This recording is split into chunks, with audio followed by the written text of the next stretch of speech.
Hi everyone, this week I'm going to go through 3 techniques that you could choose to apply to your final piece. So you only need to choose one of these, but I will go through 3 just so that you have a range to choose from. So the first one is pencil tone, then we've got colour pencil, and then finally watercolour. I totally understand if you don't have access to all of these, so that is why I've chosen to do a range so that you can choose which one you have access to or which one you would like to do. So the first one is pencil tone, and here in this first box I've just used a HB pencil and tested out different pressures of my pencil to create a range of tones here. The next thing I'm going to show you is using this knowledge here of different pressures to create a gradually blended tonal strip. So I'm going to start off with a heavy pressure, and then as I go along I'm going to lighten my pressure. And as you can see, I am not doing these really scratchy lines, I'm not going really thin in areas, I'm trying to keep it the same. And I'm also not doing this like stripy tone where it's really blocky. I'm trying to make it gradual. So it's smoothly going from one tone to the next, which means I am blending my tones and finding all of the tones in between to create this really nice gradual blend. And I'm going back over some of the areas if I need to. And I've got my lines really close together. And then here I'm going to lighten my pressure a lot more. Okay. So there I've got a lovely, smoothly blended range of tones from very, very dark to light. Then when you're applying these tones to your drawing, there's something else that you need to think about, and that is the contour of the shape. So I don't know if you've ever shaded a circle before to make it look like a sphere, but when you do that you have to follow the contour of the shape, and that is meaning that you need to add tone in a curved way, not in a straight line. You're going to follow the shape. And what that does is it tricks your mind into thinking that it is 3D, even without. So if I just did that, it starts to trick your mind into thinking it's 3D before there's a lot of tone on there. So it helps exaggerate the 3D shape. And then I'm just going to identify a light source. So say the sun was up there,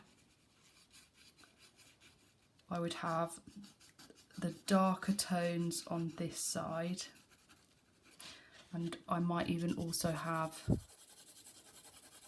a shadow as well. And then the lighter tones would be at the top here.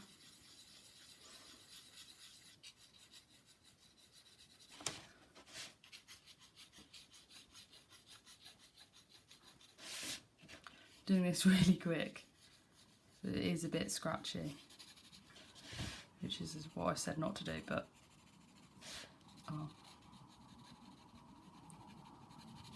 me smooth that out a little bit.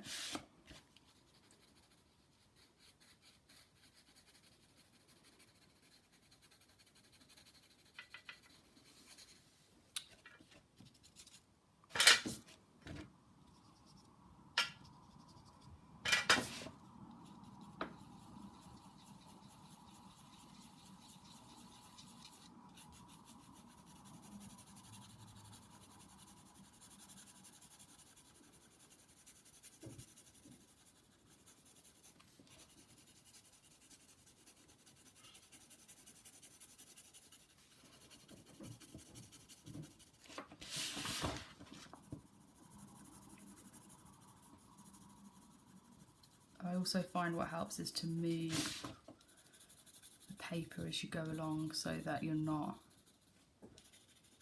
making any unnatural movements with your hands.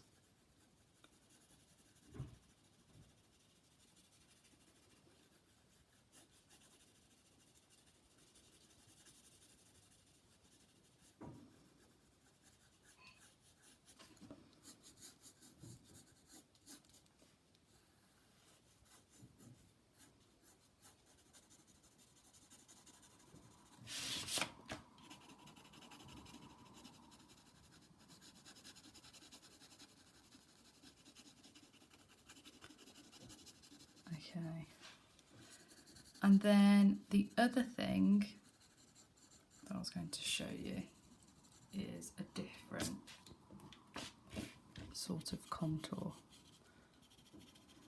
So here you've got a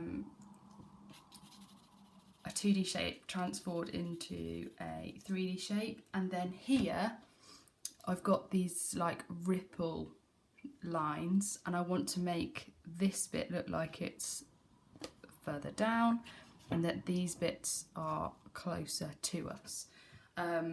So here I've already done one section to show you what I want it to look like, and again I'm going to follow the contours of the shape. So when I'm applying tone, I'm going to apply it in a curved way here, and then my line's going to go down, and then they're going to curve, and then they're going to go up and then around. So your lines basically need to be parallel to the lines that you are adding tone within.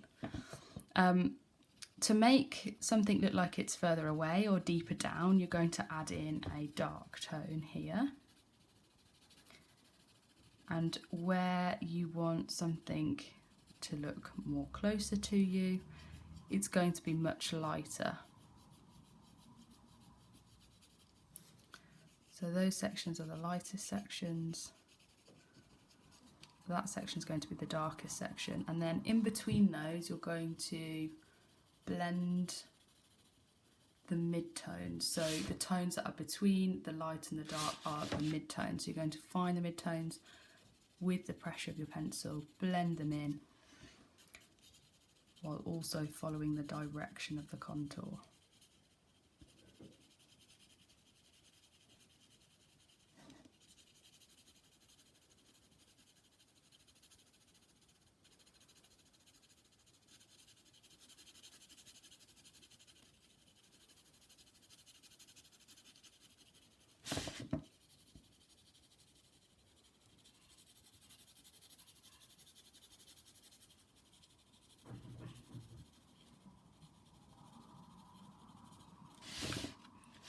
And then here you might want to make the dark tone even darker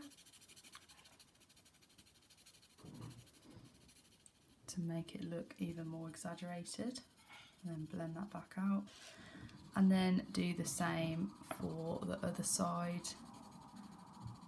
Find the mid-tones,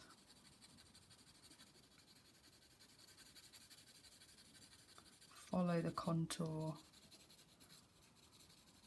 and blend them all together, a bit like that.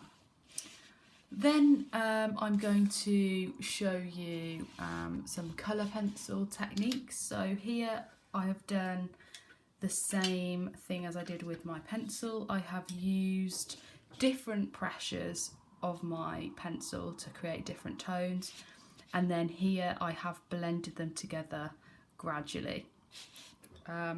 Here I'm now going to show you how to blend two colours together. So first of all, I'm just going to show you what not to do. So here I've started off really dark, and then in the middle I've gone even lighter, and then I've only crossed over with the next colour a little bit. So if you're trying to blend colours together, you want to cross them over quite a bit to get that mix of colours. So you might want to start off with a lighter tone and then do that to about 2/3 of the way, and then the same with your second colour,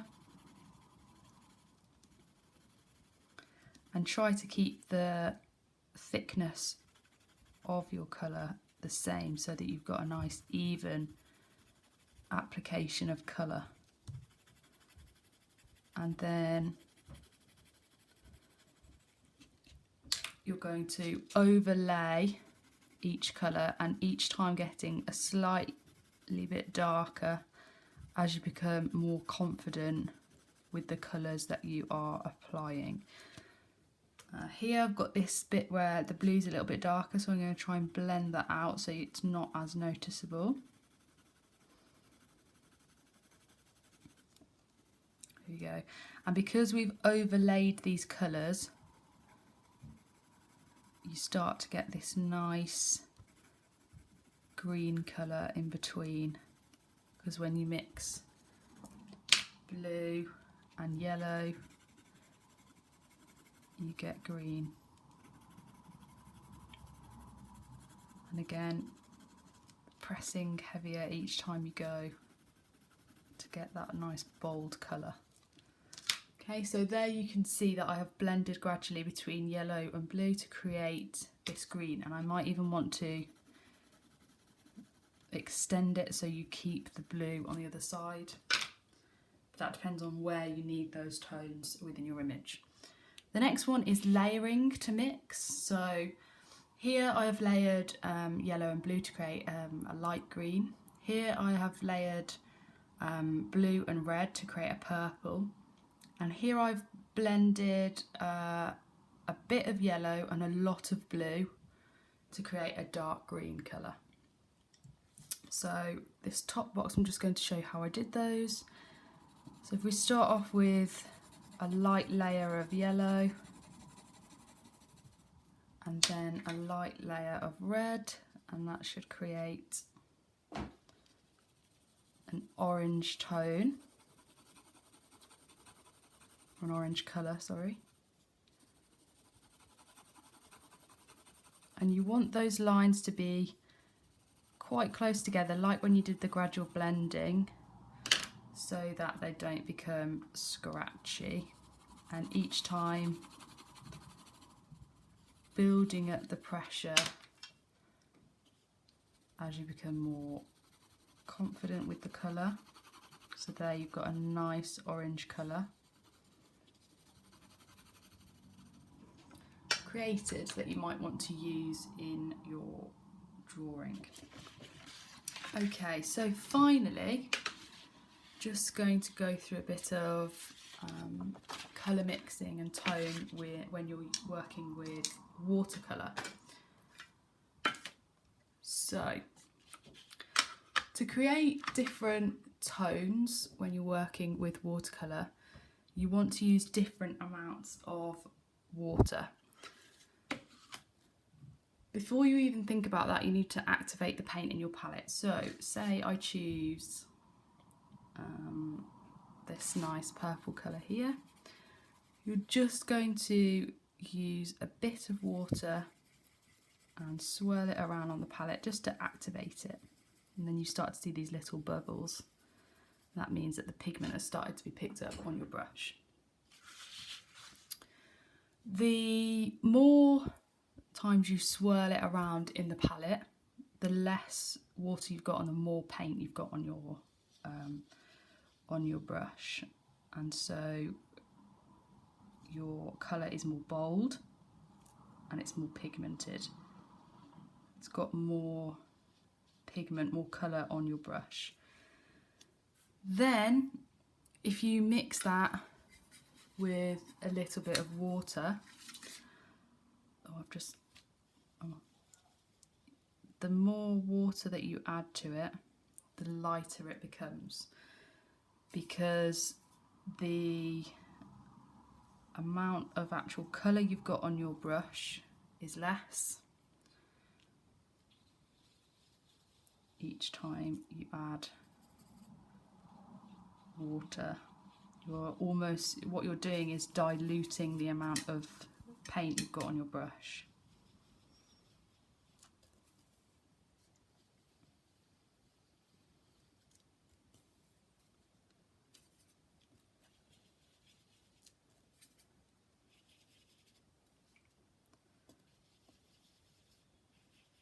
Okay.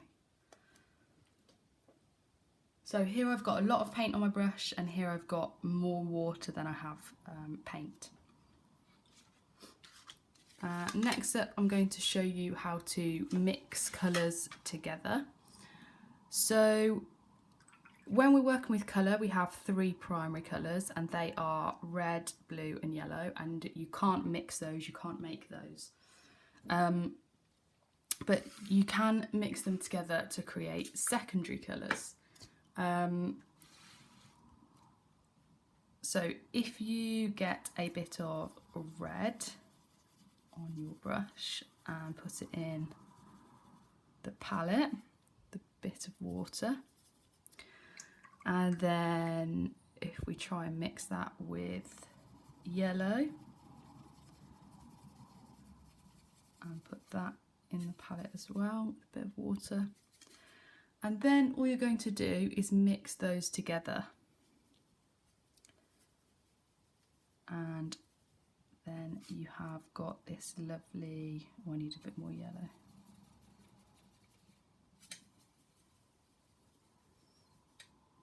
Orange colour there.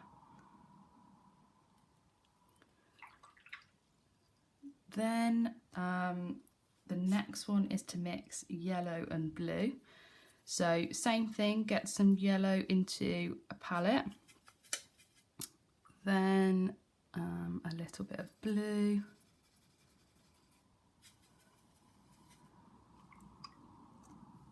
and then mix those together to create green. Green is a secondary colour, as well as orange, and the last one is purple, so that is blue and red.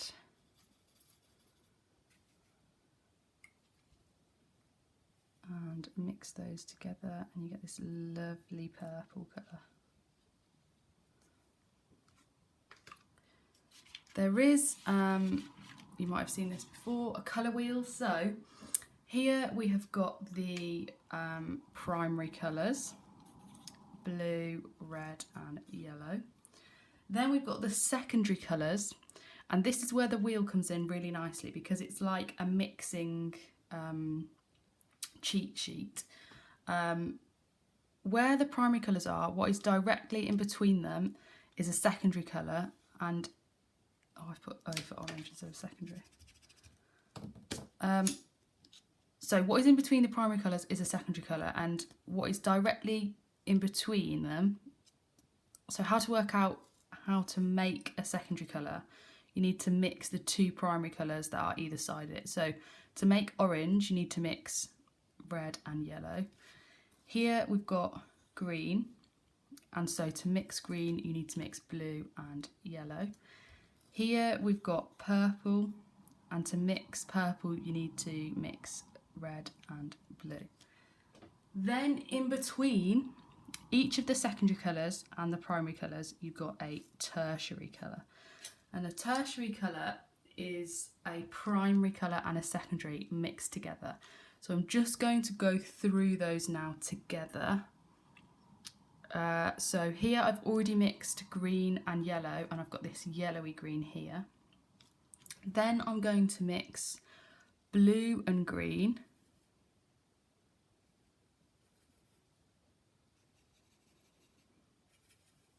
To create this bluey green.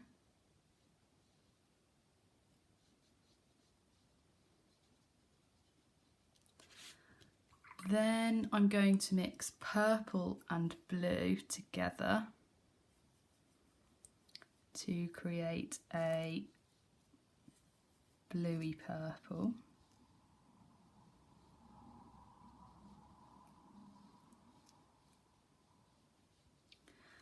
Then I'm going to mix purple and red together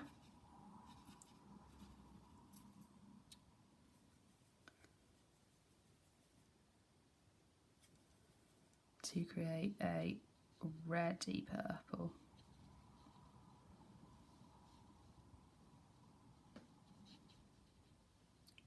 and the same for the other side of the colour wheel. So red and orange.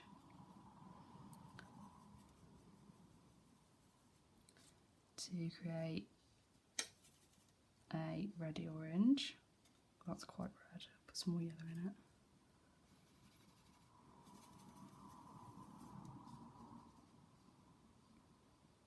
So we've got reddy orange and then orange and yellow to create a yellowy orange.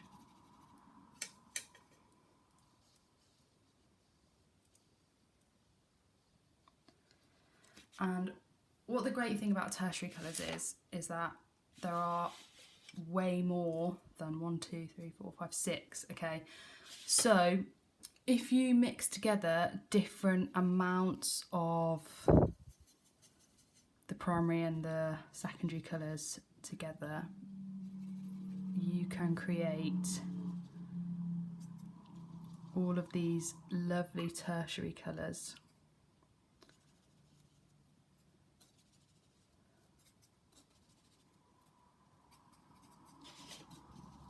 So all a tertiary colour is a different amount of primary and secondary colours mixed together.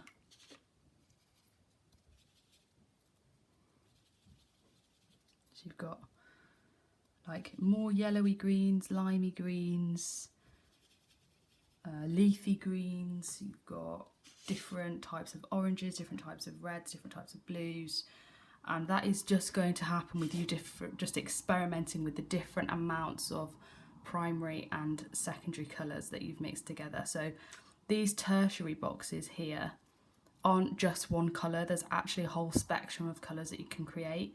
And so if you have got watercolour, I suggest that you have a little play with trying to create as many tertiary colours as you can before trying to apply them to your final piece. Hopefully this video has been helpful to you, just in learning or recapping some of the basics when thinking about colour mixing, thinking about tone, and in the next video I'll do a time lapse of me applying these techniques to the final piece. Okay, have fun and good luck. One of the things that I forgot to add onto the video was just how to blend watercolours together, so I'll just do that quickly. So if you have got a red on the page and then an orange, all you need to do to blend those together is just wet your brush and just use a little bit of water to blend those together. One thing to bear in mind is that if you are painting next to a section that is wet, they will bleed together. And what bleeding is when they merge together like that, the water allows the paint to move on the page. And if you don't want that to happen and you want this crisp line here between two colours, what you need to do is to wait for that colour to dry before adding the colour next to it, otherwise it will bleed. So if you want this sharp line, you need to wait for that colour to dry and then go back to it and paint the colour next to it. Otherwise, if you paint wet next to wet, they will bleed in together and it won't look as sharp. But if you are trying to blend them together, then well, that's fine, because they need to be wet in order for you to blend them together. Like that. Okay, so hopefully that's a helpful little add-on for you.